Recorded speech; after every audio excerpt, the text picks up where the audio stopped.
Alhamdulillah. Alhamdulillah al-wahid al-qahhar. As-salatu was-salamu ala rasulih al-mukhtar wa ala alihi al-athhar wa ashabihi al-akhyar. Amma ba'd. Faqad qala Allah ta'ala fil Qur'an al-azim والفرقان المجيد بعد أعوذ بالله من الشيطان الرجيم بسم الله الرحمن الرحيم فخلعنا عليك إنك بالواد المقدس طوى وقال نبينا صلى الله عليه وسلم لا يمشين أحدكم في نعل واحد அவு comma கால அலைஹி ஸலாத்து வஸ்ஸலாம். எல்லா புகழும் பெருமையும் ஏக இறைவனாம் அல்லாஹ் ஒருவனையே சாரும். சலாத்தும் சலாமும் அன்னலம் பெருமானார் முஹம்மது நபி ஸல்லல்லாஹு அலைஹி வஸல்லம் அவர்களின் மீதும் அவர்களை பின்பற்றி வழிவந்த உத்தம சத்திய சஹாபாக்கள், சஹாபிய பெண்மணிகள், தாபிகள், தபா தாபிகள், குறிப்பாக இந்த ஜும்மாவுடைய தொழுகையை நிறைவு செய்வதற்காக முன்னமே வருகை தந்து அமர்ந்திருக்கின்ற நம் அனைவர்களின் மீதும், நம்மை பெற்றெடுத்த பெற்றோர்கள், நாம் பெற்றெடுத்த பிள்ளை செல்வங்கள், நம் உற்றார் உறவினர்கள், நம் உறப்பிறந்த சகோதர சகோதரிகள், உலகத்தில் உண்டான அத்துணை முஸ்லிமான ஆண் பெண் அனைவர்களின் மீதும் அல்லாஹு தஆலாவுடைய சலாத்தும் சலாமும் அன்பும் அருளும் என்றென்றும் நிலவட்டுமாக. ஆமீன். பெரும் மதிப்பிற்கும் மரியாதைக்கும் உரியவர்களே, சமீபத்தில் பிரபலியமான ஒருவர் செருப்பில்லாமல் நீங்கள் நடந்து பாருங்கள், அதனுடைய அருமையை நீங்கள் உணர்ந்து கொள்வீர்கள். நான் நீண்ட காலமாக செருப்பில்லாமல் நடந்து கொண்டிருக்கிறேன், நீங்கள் ஒரு மாதமாவது செருப்பில்லாமல் நடந்து பாருங்கள், அதனுடைய அருமையை உணர்வீர்கள் என்று கூறியிருந்தார். அவருடைய இந்த கருத்தை மருத்துவர்கள் மிக கடுமையாக விமர்சிக்கிறார்கள். மருத்துவ விஞ்ஞான ஆதாரங்களோடு இந்த கருத்து தவறான கருத்து, இதை யாரும் கேட்டு நடக்காதீர்கள், இதை பின்பற்றாதீர்கள் என்று மருத்துவர்கள் சொல்லிக் கொண்டிருக்கிறார்கள். அவர்கள் சொன்ன தகவல்கள் என்னவென்று பார்ப்பதற்கு முன்னால், செருப்பு அணிவது என்பது இஸ்லாத்திலே வலியுறுத்தப்பட்ட ஒரு முக்கியமான நபியினுடைய வழிமுறையாகும். ரசூலுல்லாஹி ஸல்லல்லாஹு அலைஹி வஸல்லம் அவர்கள் அழுத்தமாக சொல்லுவார்கள், இஸ்தக்ஸிரு அலன் நிஆல், நீங்கள் செருப்பு அணிவதை அதிகமாக்கிக் கொள்ளுங்கள். எந்த அளவுக்கு அதிகமாக உங்களால் செருப்பு அணிய முடியுமோ அந்த அளவுக்கு அதிகமாக நீங்கள் செருப்பை அணிந்து கொள்ளுங்கள் என ரசூலுல்லாஹி ஸல்லல்லாஹு அலைஹி வஸல்லம் அவர்கள் கட்டளையாகவே இடுவார்கள். நபிகளாருடைய வார்த்தை மட்டுமல்ல, நபிமார்களுடைய சுன்னத்தாகவும் வழிமுறையாகவும் செருப்பு அணிவது இருந்து வந்தது. நபி மூசா அலைஹிஸ்ஸலாத்து வஸ்ஸலாம் அவர்கள் தன்னுடைய மனைவியை அழைத்து கொண்டு ஷுஐப் அலைஹிஸ்ஸலாம் அவர்களிடமிருந்து திரும்பி கொண்டிருக்கிற சமயத்தில் பாதை மாறிவிடுகிறார்கள். தூரத்திலிருந்து அவர்களுக்கு ஒளி ஒன்று தெரிகிறது, நெருப்பு ஒன்று தெரிகிறது. தன்னுடைய மனைவியிடத்தில், நான் தூரத்திலே ஒரு நெருப்பை பார்க்கிறேன், நான் அங்கு சென்று வழி கேட்டு விட்டு அல்லது சிறிது நெருப்பை பிரகாசத்திற்காக எடுத்து கொண்டு வருகிறேன், நீ இங்கேயே இரு என்று சொல்லிவிட்டு அதை நோக்கி அவர்கள் செல்லுகிறார்கள். அங்கு அல்லாஹு தஆலா மூசா அலைஹிஸ்ஸலாம் அவர்களை அழைக்கிறான். அழைத்ததோடு மட்டுமல்லாது அல்லாஹ் சொன்ன முதல் வார்த்தை ஃபஹ்லஅன அலைக், மூசாவே உன்னுடைய 2 செருப்புகளையும் கலட்டிவிடு. காரணம், இன்னக பில் வாதில் முகத்தஸி துவா, துவா என்கின்ற பரிசுத்தமான ஒரு இடத்திலே நீங்கள் இருக்கிறீர்கள், எனவே உங்களுடைய செருப்புகளை நீங்கள் கலட்டி விடுங்கள் என்று அல்லாஹு தஆலா நபி மூசா அலைஹிஸ்ஸலாத்து வஸ்ஸலாம் அவர்களுக்கு கட்டளையிடுகிறான். மூசா அலைஹிஸ்ஸலாத்து வஸ்ஸலாம் அவர்கள் செருப்பு அணிந்திருந்தார்கள் என்பது இந்த திருவசனத்தின் மூலமாக, அல்லாஹ்வுடைய இந்த கட்டளையின் மூலமாக நமக்கு தெரிய வருகிறது. கண்ணியத்திற்குரியவர்களே, மூசா அலைஹிஸ்ஸலாத்து வஸ்ஸலாம் அவர்கள் மட்டுமல்ல, எல்லா நபிமார்களும், இன்னும் சொல்ல போனால் நமது நாயகம் ஸல்லல்லாஹு அலைஹி வஸல்லம் அவர்கள் தன்னுடைய காலிலே செருப்பு அணிபவர்களாக இருந்தார்கள் என்பதை பற்றி ஷமாயிலே திருமதி என்கின்ற ஒரு ஹதீஸ் கிதாபினுடைய தொகுப்பு, நபி ஸல்லல்லாஹு அலைஹி வஸல்லம் அவருடைய அங்க அடையாளங்களை பேசுகின்ற ஒரு கிதாப் ஷமாயிலே திருமதி. எல்லா மதரசாக்களிலும் பாடமாக வைக்கப்பட்டிருக்கிற ஒரு கிதாப். நம்முடைய மனாருல் மாரிஃபா மதரசாவிலும் அது ஒரு பாடமாக வைக்கப்பட்டிருக்கிறது. அந்த கிதாபிலே தனி பாடமாக பாபு மா ஜாஅ ஃபீ நஅலி ரசூலுல்லாஹி ஸல்லல்லாஹு அலைஹி வஸல்லம், ரசூலுல்லாஹி ஸல்லல்லாஹு அலைஹி வஸல்லம் அவர்களுடைய செருப்பு சம்பந்தமான பாடம் என்று தனி பாடமே, 9 ஹதீஸ்களை கொண்ட தனி பாடமே இருக்கிறது. கண்ணியத்திற்குரியவர்களே, அபூ இஸ்ஹாக் ரஹ்மத்துல்லாஹி அலைஹி அவர்கள் அனஸ் ரலியல்லாஹு தஆலா அன்ஹு அவர்களிடத்திலே நபி ஸல்லல்லாஹு அலைஹி வஸல்லம் அவருடைய செருப்பு எப்படி இருந்தது என்று கேட்ட பொழுது, அனஸ் ரலியல்லாஹு தஆலா அன்ஹு அவர்கள் 2 வாருடையதாக நபிகளாருடைய செருப்பு இருந்தது என்று சொல்லுவார்கள். கண்ணியத்திற்குரியவர்களே, நபி ஸல்லல்லாஹு அலைஹி வஸல்லம் அவர்களுடைய செருப்பு முன்னால் நாக்கை போட்டு நீட்டி கொண்டிருந்ததாகவும், இடையிலே மிருதுவானதாகவும், பின்னால் தோல் நீண்டு அவருடைய குதிகாலை கவ்விக்கொள்கின்ற அளவுக்கு இருந்ததாகவும் கிதாபுகளிலே எழுதப்படுகிறது. கண்ணியத்திற்குரியவர்களே, ரசூலுல்லாஹி ஸல்லல்லாஹு அலைஹி வஸல்லம் அவர்களுடைய செருப்பு தோலினால் ஆகியிருந்தது. அந்த தோலும் முடி இல்லாமல் நன்காக பதப்படுத்தப்பட்ட தோலினால் நபிகளாருடைய செருப்பு ஆகியிருந்தது. உமைர் ரலியல்லாஹு தஆலா அன்ஹு அவர்கள் சொல்லுவார்கள், நான் அப்துல்லாஹ் இப்னு உமர் ரலியல்லாஹு தஆலா அன்ஹு அவர்களிடத்தில், நீங்கள் எப்பொழுதுமே முடியில்லாத தோலினால் ஆன செருப்பை அணிந்திருப்பதை நான் பார்க்கிறேனே, என்ன காரணம் என்று கேட்டார்கள். அதற்கு அப்துல்லாஹ் இப்னு உமர் ரலியல்லாஹு தஆலா அன்ஹு அவர்கள், அப்துல்லாஹ் இப்னு உமர் ரலியல்லாஹு தஆலா அன்ஹு அவர்கள் நபி ஸல்லல்லாஹு அலைஹி வஸல்லம் அவர்கள் தன்னுடைய வாழ்நாளிலே என்னவெல்லாம் செய்தார்களோ அவைகள் அத்தனையும் அப்படியே செய்யக்கூடியவர்கள். நபி ஸல்லல்லாஹு அலைஹி வஸல்லம் அவர்களுடைய வழிமுறை சுன்னத் என்று சில விஷயங்கள் இருக்கின்றன. அவைகள் போக நபிகளாருடைய பயண சமயங்களிலே எங்கெல்லாம் குனிந்தார்களோ அங்கு குனிந்து செல்வார்கள், எங்கெல்லாம் அமர்ந்தார்களோ அங்கு அமர்ந்து செல்வார்கள். அப்துல்லாஹ் இப்னு உமர் ரலியல்லாஹு தஆலா அன்ஹு அவர்கள் மக்காவிற்கு செல்லுகின்ற வழியில ஒரு இடத்தில குனிந்து பிறகு நிமிர்ந்து சென்றார்கள். அவ்விடத்திலே காரணம் கேட்ட பொழுது, நபிகளார் சென்ற பொழுது இந்த இடத்திலே ஒரு மரக்கிளை இருந்தது. அந்த இடத்திலே நபிகளார் குனிந்து பிறகு நிமிர்ந்தார்கள். இப்பொழுது மரக்கிளை இல்லை என்றாலும் கூட நான் அதுபோன்று நபிகளாரை போன்று செல்வதற்கு நான் விரும்புகிறேன் என்று குனிந்து நிமிர்ந்து செல்லக்கூடியவர்கள் அப்துல்லாஹ் இப்னு உமர் ரலியல்லாஹு தஆலா அன்ஹு அவர்கள். அந்த அடிப்படையில நபி ஸல்லல்லாஹு அலைஹி வஸல்லம் அவருடைய செருப்பிலே முடியில்லாத தோல் இருந்தது, தோலினாலான செருப்பாக இருந்தது. எனவே நானும் அவ்வாறே நபிகளாரை பின்பற்றி முடியில்லாத தோளுடைய செருப்பை அணிவதற்கு நான் விரும்பினேன் என அப்துல்லாஹ் இப்னு உமர் ரலியல்லாஹு தஆலா அன்ஹு அவர்கள் சொல்லுவார்கள். இணையத்திற்குரியவர்களே, நபி ஸல்லல்லாஹு அலைஹி வஸல்லம் அவர்கள் செருப்பு அணிந்தது மட்டுமல்ல, அவைகளை எப்படி அணிய வேண்டும், எப்படி அணியக்கூடாது என்பது முதல் கொண்டு இந்த சமூகத்திற்கு சொல்லி தந்திருக்கிறார்கள். பொதுவாகவே ரசூலுல்லாஹி ஸல்லல்லாஹு அலைஹி வஸல்லம் அவர்கள் எல்லா காரியங்களிலும் வலதை முற்படுத்தக்கூடியவர்களாக இருந்தார்கள். ஆயிஷா ரலியல்லாஹு தஆலா அன்ஹா அவர்கள் சொல்லுவார்கள், கான நபி ஸல்லல்லாஹு அலைஹி வஸல்லம் யுஹிப்பு தயாமுன, நபிகளார் வலதை விரும்புவார்கள். தலை சீவுகின்ற பொழுதும், ஒழு செய்கின்ற பொழுதும், செருப்பு அணிகின்ற பொழுதும் நபிகளார் வலதை முற்படுத்தக்கூடியவர்களாக, வலதை விரும்பக்கூடியவர்களாக இருந்தார்கள். மேலும் நபிகளாரே இப்படி சொல்லுவார்கள், நீங்கள் செருப்பை அணிகின்ற பொழுது வலது காலிலே முதலிலே அணியுங்கள், நீங்கள் செருப்பை கலட்டுகின்ற பொழுது இடது கால் செருப்பை முதலிலே கலட்டுங்கள், நீங்கள் அணிகின்ற பொழுதும் முதலாவது வலதாக இருக்கட்டும், நீங்கள் கலட்டுகின்ற பொழுது முடிவு வலதாக இருக்கட்டும் என ரசூலுல்லாஹி ஸல்லல்லாஹு அலைஹி வஸல்லம் அவர்கள் கூறுவார்கள்.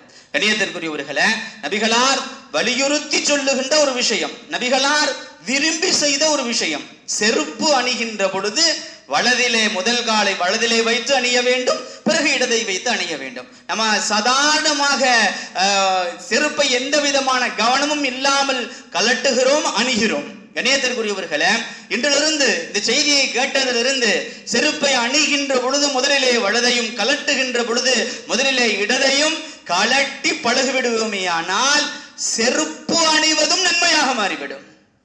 செருப்பு அணிவதும் ஏனென்றால் நபிகளாருடைய வழிமுறையை ஒட்டி, நபிகளாருடைய சுன்னத்தை வேணி, நபிகளாருடைய வார்த்தைக்கு கட்டுப்பட்டு, நபிகளார் சொன்னபடியே அந்த காரியத்தை செய்வதின் காரணமாக செருப்பு அணிவதும், செருப்பு அணிந்து கொண்டு இருப்பதும், செருப்பை கலட்டுவதும் நன்மைகளாக மாறிவிடும், சுன்னத்துகளாக மாறிவிடும் என்கின்ற பொழுது கண்ணியத்திற்குரியவர்களே, கொஞ்சம் கவனமாக அவைகளை நம்முடைய மனதிலே ஆழமாக பதிய வைத்து செயல்பாட்டிற்கு அவர்களை கொண்டு வர வேண்டும்.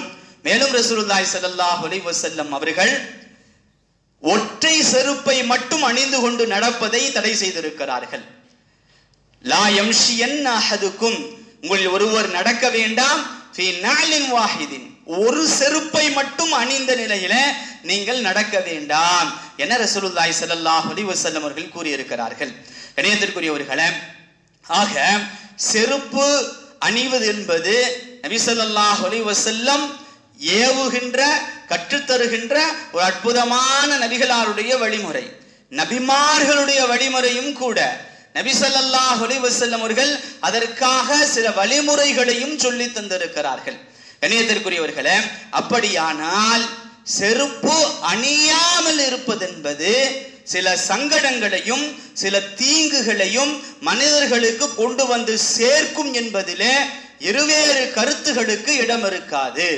கண்ணியத்திற்குரியவர்களே, அல்லாஹ்வுடைய கட்டளையாக இருக்கட்டும், நபிகளுடைய வழிமுறையாக இருக்கட்டும், இந்த இரண்டுமே நம்முடைய உடலுக்கும் நம்முடைய உள்ளத்திற்கும் உலகத்திற்கும் நன்மை பயக்கக்கூடியதாகவே இருக்கும். இதற்கு மாற்றமாக இருக்கக்கூடிய எந்த காரியமாக இருந்தாலும் நம்முடைய உள்ளத்திற்கும் நம்முடைய உடலுக்கும் இந்த உலகத்திற்கும் கேடு தரக்கூடியவர்களாகவே இருக்கும் என்பது நிதர்சனமான உண்மை. கணியத்திற்குரியவர்களே, நம்முடைய உடலில குடல் புழுக்கள் ஹூக்குவாம் என்று சொல்லுகிறார்கள், கொக்கி புழுக்கள் அல்லது குடல் புழுக்கள் என்று சொல்லுகிறார்கள். நிறைய குடல் புழுக்களுடைய வகைகள் இருக்கின்றன. டாக்டர் புரூனோ என்று சொல்லக்கூடிய ஒரு மருத்துவர், மூளை மற்றும் முதுகந்தண்டு அறுவை சிகிச்சை நிபுணர், அவர் சில விஷயங்களை தெளிவுபடுத்துகிறார். எதற்கு பிறகு என்றால், பிரபலியமான ஒருவர் நீங்கள் செருப்பில்லாமல் நடங்கள் என்று சொன்னாரே, அதற்கு பிறகு சில விஷயங்களை தெளிவுபடுத்துகிறார். அவர் சொல்வதை போன்று நீங்கள் ஒரு காலம் கேட்காதீர்கள், காரணம் என்று சொல்லிவிட்டு இந்த கருத்துக்களை அவர் முன்வைக்கிறார். நம்முடைய உடலில, நம்முடைய குடலில குடல் புழுக்கள் என்று சொல்லப்படக்கூடிய புழுக்கள் இருக்கின்றன. அந்த புழுக்களிலும் நிறைய வகைகள் இருக்கின்றன. அமெரிக்கானஸ் என்று சொல்லப்படக்கூடிய ஒரு குடல் புழு இருக்கிறது. அது நம்முடைய உடலை மிகவும் சிரமத்திற்கு உள்ளாக்கிவிடும். அந்த குடல் புழுக்கள் குடலிலே இருந்து கொண்டு கொஞ்சம் கொஞ்சமாக நம்முடைய இரத்தத்தை உரிய ஆரம்பிக்கும். இரத்தம் உரிய ஆரம்பிக்கப்படுமேயானால் அனீமியா என்று சொல்லப்படக்கூடிய இரத்த சோகை ஏற்பட்டுவிடும். கணியத்திற்குரியவர்களே, நம்முடைய நுரையீரலிருந்து ஆக்சிஜன் உடல் முழுவதும் சென்றால்தான் உடலுடைய எல்லா உறுப்புகளும் அதில் உள்ள திசுக்களும் சரியாக வேலை செய்யும். ஆக்சிஜன் முறையாக நுரையீரலில் இருந்து பிரிந்து நம்ம உடல் முழுவதும், உடல் உறுப்புகள் முழுவதும் செல்லவில்லை என்றால் நம்முடைய உடல் உறுப்புகளும் திசுக்களும் முறையாக சரியாக வேலை செய்யாது. இப்ப இரத்த சோகை உடையவர்களுக்கு, அனீமியா உடையவருக்கு அவருடைய உறுப்புகள் முறையாக சரியாக வேலை செய்யாது. அதனால் அவருக்கு விரைவாகவே அவருடைய உடல் சோர்வு ஏற்பட்டுவிடும், அவருக்கு தலைவலி ஏற்படும், அவருக்கு முதுகு வலி ஏற்படும்.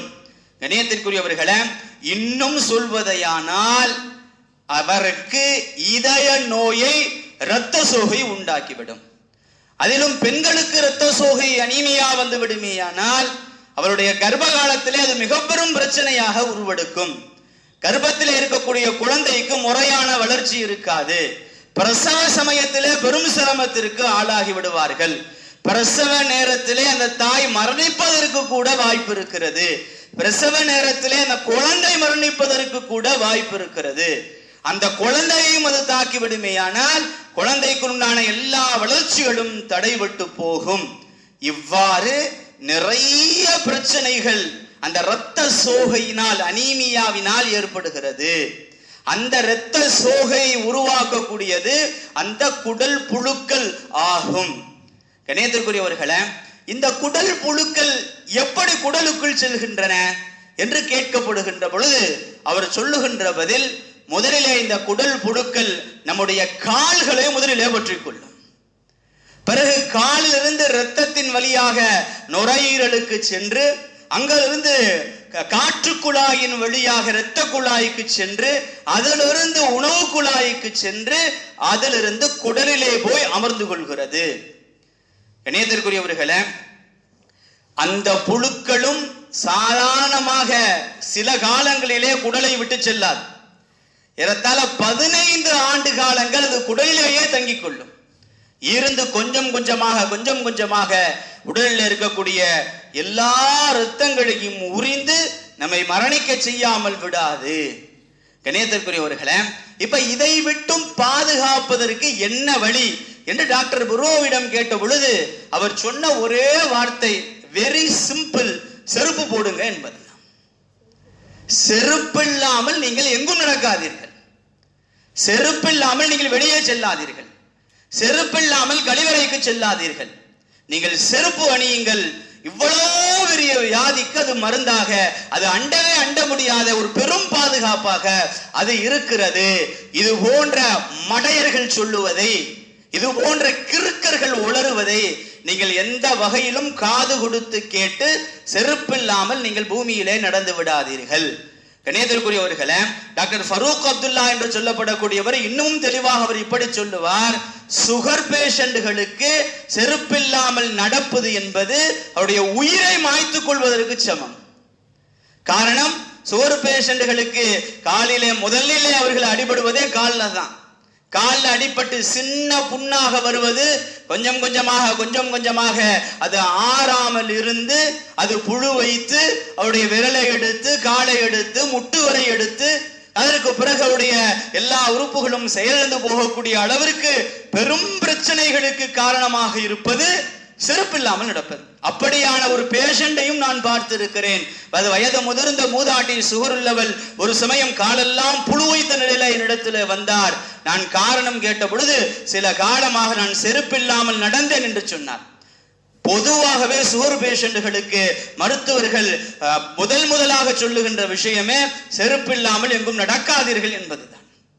இணையத்திற்குரியவர்களே, ரசூலுல்லாஹி ஸல்லல்லாஹு அலைஹி வஸல்லம் அவருடைய அற்புதமான ஒரு வழிமுறை எந்த அளவுக்கு நம்முடைய உடலையும் நம்முடைய உள்ளத்தையும் நம்முடைய உயிரையும் பாதுகாக்கிறது என்பதை தெளிவாக உணர்ந்து கொள்ள வேண்டும். இணையத்திற்குரியவர்களே, செருப்பு சம்பந்தமாக நிறைய ஹதீஸ்களும் நிறைய விஷயங்களும் இருக்கிறது. அதுல குறிப்பான இன்னொரு செய்தியும் இருக்கிறது. தயவு செய்து செருப்புகளை பள்ளிவாசலில் இருந்து திருடி கொண்டு செல்லாதீர்கள். செருப்பு திருடர்கள் என்று சிலர் இருக்கிறார்கள். எங்காவது நல்ல செருப்பு கிடைச்சா திருடிட்டு போயிடுறது. இப்ப சமீபத்துல கூட ஒரு 2-3 நாளைக்கு முன்னால் அதுல புது செருப்பு வாங்கி கொண்டு வந்து போட்டிருந்தேன். நானும் ஒவ்வொரு வக்தலையா பாக்குறேன், மாத்தி எடுத்துட்டு போயிருப்பாங்க, திரும்ப கொண்டு வந்து போட்டுருவாங்கன்னு பாக்குறேன். காணவே இல்லை, புது செருப்பு அப்படின்னு சொன்னாங்க. வருத்தப்பட்டாங்க. கண்ணியத்திற்குரியவர்களே, அபூ ஹுரைரா ரலியல்லாஹு தஆலா அன்ஹு அவர்கள் சொல்லுகிறார்கள், கைபர் போருக்கு நாங்கள் போய்விட்டு திரும்பி கொண்டிருந்தோம். கைபர் போருடைய சமயத்திலே அல்லாஹ் தஆலா எங்களுக்கு பெரும் வெற்றியை கொடுத்தான். அந்த வெற்றியிலே அல்லாஹ் எங்களுக்கு தங்கமோ வெள்ளியோ தரல. அல்லாஹ் தஆலா எங்களுக்கு நிறைய பொருட்களை, புழங்கக்கூடிய பொருட்களை, உணவு பொருட்களை, ஆடைகளை எங்களுக்கு அந்த போரில் இருந்து அல்லாஹ் எங்களுக்கு போர் விஷயமாக தந்திருந்தான், கனிமத்தாக தந்திருந்தான். கணியத்திற்குரியவர்களே, நாங்கள் போர் முடிந்து திரும்பி கொண்டிருக்கிற சமயத்தில் இடையில வாதில் குரா என்கின்ற இடத்துல நபி ஸல்லல்லாஹு அலைஹி வஸல்லம் அவர்கள் எல்லோருடைய வாகனங்களையும் நிறுத்தி கொஞ்சம் அமைதிப்படுவதற்காக, ஓய்வெடுப்பதற்காக நிறுத்தினார்கள். அப்பொழுது ஒரு அடிமை நபிகளாருடைய ஒட்டகத்திலிருந்து மேலே இருக்கக்கூடிய அந்த பொருட்களை எல்லாம் இறக்கி கொண்டிருந்தார். எங்கிருந்தோ வந்த ஒரு அம்பு அவரை தாக்கி அவரை கொலை செய்து விட்டது, மரணித்து விட்டார். நாங்கள் எல்லாம் அவர் அல்லாஹ்வுடைய பாதையிலே ஷஹீதாகி விட்டார் என்று நாங்கள் நபி ஸல்லல்லாஹு அலைஹி வஸல்லம் பெருமையாக பேசிக் கொண்டிருந்த சமயத்தில் நபி ஸல்லல்லாஹு அலைஹி வஸல்லம் அவர்கள் சொன்னார்கள், அவர் பங்கு பிரிப்பதற்கு முன்னால் அவர் எடுத்து வைத்த போர்வை அவரோடு நெருப்பிலே தகதகத்து கொண்டிருக்கிறது என்றார்கள். அவர் போர்வைய பங்கு பிரிப்பதற்கு முன்னால் எடுத்து வச்சுக்கிட்டார். பொதுவாக கனிமத் பொருட்கள், போரிலே கிடைக்கக்கூடிய பொருட்களை முறையாக பங்கு பிரித்து அதற்கு பிறகு அதை எடுத்துக்கொள்ளணும். அதுக்கு முன்னாடி எடுத்துட்டார். ரசூலுல்லாஹி ஸல்லல்லாஹு அலைஹி வஸல்லம் அவர்கள் இந்த வார்த்தையை சொல்லி முடிக்கிறாங்க. அங்கிருந்து வேகமாக ஒரு மனிதர் 2 செருப்பு வார்களை தூக்கி கொண்டு ஓடி வருகிறார். ஒரு செருப்பு வாரம், 2 செருப்பு வாரம், ஹதீஸ்ல எப்படி வருகிறது, ஒன்றோ அல்லது 2 வருது. வந்து கொண்டு வந்து நபிகளாரிடத்தில், யா ரசூலல்லாஹ், இதை நானும் எடுத்து விட்டேன் பிரிப்பதற்கு முன்னால். ரசூலுல்லாஹி ஸல்லல்லாஹு அலைஹி வஸல்லம் அவர்கள் சொன்னார்கள், இதை நீ கொண்டு வந்து தரலன்னு சொன்னா இது நரகத்துடைய நெருப்பு வார்களாக இருந்திருக்கும்னு சொன்னான். இணையத்திற்குரியவர்களே, எந்த ஒரு காரியத்தையும் அனுமதி இல்லாமல், யாருடைய அனுமதியும் இல்லாமல் அவர்களுக்கு தெரியாமல் எடுத்துக்கொள்வது இருக்கிறது, அது நெருப்பை சுமந்து கொள்வதை போல. இணையத்திற்குரியவர்களே, பள்ளிவாசலிலே வந்து செருப்பை திருடி கொண்டு செல்வது என்பது தெரியாம போட்டுட்டு போயிட்டு மாத்தி போட்டு போயிட்டோம், நம்ம போட்டு போயிட்டு இருக்கும் போதே நமக்கு தெரியும். நம்ம ஒன்றும் அவ்வளவு முட்டாள் இல்லை இல்லையா? நம்ம என்ன அவ்வளவு உணர்வு இல்லாமலா இருக்கிறோம்? காலில் செருப்பு மாட்டினோன்னே இது நம்ம செருப்பா இல்லையான்னு தெரியும். அல்லது கொஞ்சம் தள்ளி போனோடனே நம்முடைய செருப்புடைய அடையாளம் தெரியும். பழசு புதுசு நம்மோடு பழகி இருக்கக்கூடிய செருப்பு இல்லையா? அதையும் தாண்டி கொண்டு போய் நம்ம வச்சுக்கிறோம்னு சொன்னா நாம திருடிட்டோம். சாதாரணமாக திருடவில்லை, நெருப்பு, நரக நெருப்பினுடைய செருப்பை கொண்டு போயிருக்கோம். அதை போட்டு கொண்டு இருக்கிற காலமெல்லாம் பாவம், அதை போட்டு கொண்டு இருக்கிற காலமெல்லாம் நரகத்தை காலிலே சுமந்து கொண்டு இருக்கிறோம் என்பதுதானே அர்த்தம். கணேசத்திற்குரியவர்களே, அந்த செருப்பு, யாருடைய செருப்பை எடுத்து சென்று இருக்கிறீர்களோ அவருடைய நிலையை கொஞ்சம் நினைச்சு பாருங்க. அவர் எவ்வளவு சிரமப்படுவார், எவ்வளவு கஷ்டப்படுவார், எவ்வளவு வேதனைப்படுவார், எவ்வளவு திட்டுவார். கணேசத்திற்குரியவர்களே, கொஞ்சம் செருப்பு திருடுகின்ற விஷயத்துல அல்லாஹ்வை பயந்து கொள்ளுங்கள். இதுக்குன்னே நிறைய பேர் வர்றாங்க, நிறைய பேர் திருடிட்டு போறாங்க. சங்கடமாகவும் கஷ்டமாகவும் கவலையாகவும் இருக்கிறது. கணேசத்திற்குரியவர்களே, இதே போன்று நரகத்திலும் செருப்பு இருக்கும். ரசூலுல்லாஹி ஸல்லல்லாஹு அலைஹி வஸல்லம் அவர்கள் சொல்லுவார்கள், நரகத்திலே கொடுக்கக்கூடிய ஆக குறைவான தண்டனை, ஆக குறைவான தண்டனை அவருக்கு நரகத்தினுடைய செருப்பு அணிவிக்கப்படும். அந்த செருப்பு அணிவிக்கப்பட்ட உடனேயே அவனுடைய ஹீட், அதனுடைய சூடு அவருடைய மூளையை உருகி ஊத்த வச்சிடும். கணியத்திற்குரியவர்களே, சொல்லப்படுகிறது, அப்துல் முத்தலிப் ரசூலுல்லாஹி ஸல்லல்லாஹு அலைஹி வஸல்லம் உடைய பெரிய தகப்பனார் அபூ தாலிப் அவர்களுக்கு இந்த தண்டனை கொடுக்கப்படும் சொல்லப்படுது. ஏனென்றால் அபூ தாலிபுடைய மரண நேரத்திலே ரசூலுல்லாஹி ஸல்லல்லாஹு அலைஹி வஸல்லம் அவர்கள் எப்படியாவது கலிமா சொல்லிருங்க, அல்லாஹ்விடத்திலே சிபாரிசு செய்து உங்களுடைய சொர்க்கத்திலே கொண்டு போய் சேர்த்துறேன்னு கெஞ்சினாங்க. அல்லாஹ் தஆலா அவருக்கு ஹிதாயத்தை நசீபாக்கல. இன்னக லா தஹ்தி மன் அஹ்பப்த, அல்லாஹ்வுடைய வார்த்தை, நீங்கள் விரும்புவவர்களுக்கெல்லாம் நாம ஹிதாயத் கொடுக்க முடியாது. ஹிதாயத் என்பது அல்லாஹ்வுடைய நாட்டம், அல்லாஹ்வுடைய விருப்பம், நபிகளாருடைய விருப்பம் கூட இல்ல. இன்னக லா தஹ்தி மன் அஹ்பப்த, அல்லாஹ்வுடைய வார்த்தை, நீங்கள் விரும்புவவர்களுக்கெல்லாம் ஹிதாயத் கொடுக்க முடியாதுன்னு அல்லாஹ் தஆலா திட்டவட்டமாக மறுத்துட்டான். அப்ப ரசூலுல்லாஹி ஸல்லல்லாஹு அலைஹி வஸல்லம் உடைய எச்சில் பட்ட இடங்களை நரக நெருப்பு தீண்டாதுன்னு ஒண்ணு இருக்கு. அந்த அடிப்படையில ரசூலுல்லாஹி ஸல்லல்லாஹு அலைஹி வஸல்லம் அவர்கள் அபூ தாலிபுடைய உடல் முழுவதும் தன்னுடைய எச்சியால் தடவி விடுறாங்க. ஆனா அல்லாஹ் தஆலா தன்னுடைய குதிகால்களை மறக்கடிச்சிட்டான். அப்ப அபூ தாலிபுக்கு அந்த குதிகால்களிலே நரகத்தினுடைய நெருப்பு செருப்பு அணிவிக்கப்படும். அந்த செருப்பை பற்றி நபிகளார் சொல்லுகின்ற பொழுது புகாரி முஸ்லிம்ல ஹதீஸ் வருகிறது, அது அப்படியே மூளையை உருகி கீழே ஊத்த வச்சிடும். அவ்வளவு சூடான, ஹீட்டான, உஷ்ணமான செருப்பாக அவைகள் இருக்கும் என ரசூலுல்லாஹி ஸல்லல்லாஹு அலைஹி வஸல்லம் அவர்கள் கூறுகிறார்கள். கண்ணியத்திற்குரியவர்களே, சொர்க்கத்திலையும் செருப்பு இருக்கும். ரசூலுல்லாஹி ஸல்லல்லாஹு அலைஹி வஸல்லம் அவர்கள் ஒரு சமயம் பிலால் ரலியல்லாஹு தஆலா அன்ஹு காலை நேரத்துல, பிலாலே, நீ இஸ்லாத்தை ஏற்றதிலிருந்து எந்த ஒரு காரியத்தை விடாமல் செய்து கொண்டிருக்கிறா, என்னமோ ஒரு காரியம் செய்யற, அது அல்லாஹ்வுக்கு பிடிச்சிருக்கு, என்ன செய்யறன்னு கேட்டாங்க. கேட்டுட்டு சொன்னாங்க, நான் உன்னை கனவிலே சொர்க்கத்திலே உன்னுடைய செருப்பினுடைய ஓசையை நான் கேட்டேன். தஃபன அலைக, உன்னுடைய செருப்பினுடைய ஓசையை நான் கனவிலே நான் கேட்டேன். சொர்க்கத்துல எனக்கு முன்னால உன்னுடைய செருப்புடைய ஓசையை கேட்டேன். இந்த ஹதீஸின் மூலமாக என்ன தெரிய வருகிறது? சொர்க்கத்திலும் செருப்பு இருக்கிறது, நரகத்திலும் செருப்பு இருக்கிறது. எப்படியான செருப்பு நமக்கு வேண்டும் என்பது நாம உலகத்தில செருப்பு அணிவதன் மூலமாகவும் நபிகளாருடைய சுன்னத்தை பின்பற்றுவதன் மூலமாகவும் கிடைக்கிறது. கண்ணியத்திற்குரியவர்களே, பிலால் ரலியல்லாஹு தஆலா அன்ஹு அவர்களுடைய அந்த அமல் வேற ஒன்றுமில்லை. எப்பொழுது ஒழு செய்தாலும் தஹியத்துல் ஒழு 2 ரக்காத் தொழுது விடுவார்கள் என்ற கிதாபுகளிலே ஹதீஸ்களிலே வருகிறது. ஆக கண்ணியத்திற்குரியவர்களே, நபி ஸல்லல்லாஹு அலைஹி வஸல்லம் அவர்கள் காட்டி தந்த வழிமுறையின்படி செருப்புகளை அணிபவர்களாகவும் நபிகளாருடைய வழிமுறையை சுன்னத்தை முழுமையாக பேணக்கூடியவர்களாகவும் அல்லாஹு தஆலா நம் அனைவர்களையும் ஆக்கி அருள்வானாக. வாஹிரு தஅவானா அனில் ஹம்துலில்லாஹி ரப்பில் ஆலமீன்.